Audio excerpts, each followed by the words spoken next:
এখানে আইনের সংশোধনীতে বলা হয়েছে প্রফিট নন প্রফিট দুইভাবেই এখানে এঙ্গেজ হওয়ার সুযোগ আছে। স্বাস্থ্যসেবা জনগণের অধিকার, কিন্তু আমাদের সীমাবদ্ধতার কারণে আমরা শতভাগ সেটা নিশ্চিত করতে পারছি না। এর মধ্যে সরকারি যে সমস্ত প্রতিষ্ঠান আছে সেগুলো তার সীমাবদ্ধতার মধ্যেই সেবা দিয়ে যাচ্ছে।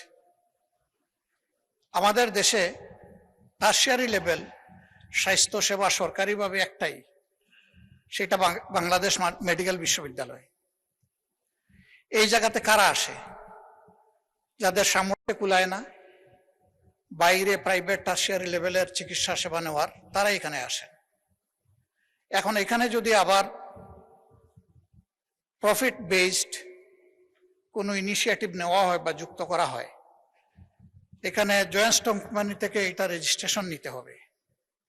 জয়েন্ট স্টক কোম্পানিতে রেজিস্ট্রেশন যারা নেয় নেচার দুই ধরনের, একটা হচ্ছে বিজনেস বেসড আর একটা হচ্ছে চ্যারিটি বেসড। এখানে যদি শুধু চ্যারিটির মধ্যে নন প্রফিটের মধ্যে কিছু থাকে আমার কোনো আপত্তি নাই, কিন্তু প্রফিট কনসার্ন কিছু আসলেই জনগণের উপরে কিন্তু আবার একটা বড় ধরনের দায় চাপবে। যেটুকু স্বাস্থ্যসেবা পাওয়া যাচ্ছে সেটাও বিঘ্নিত হওয়ার আশঙ্কা দেখা দেবে। তারপরে এটাকে অপারেট করতে গিয়ে মেকানিজম যেটা করা হবে সেখানে আমরা শতভাগ যদি ট্রান্সপারেন্সি নিশ্চিত করতে না পারি তাহলে যা আছে সেটাও শেষ হয়ে যাবে আমি মনে করি।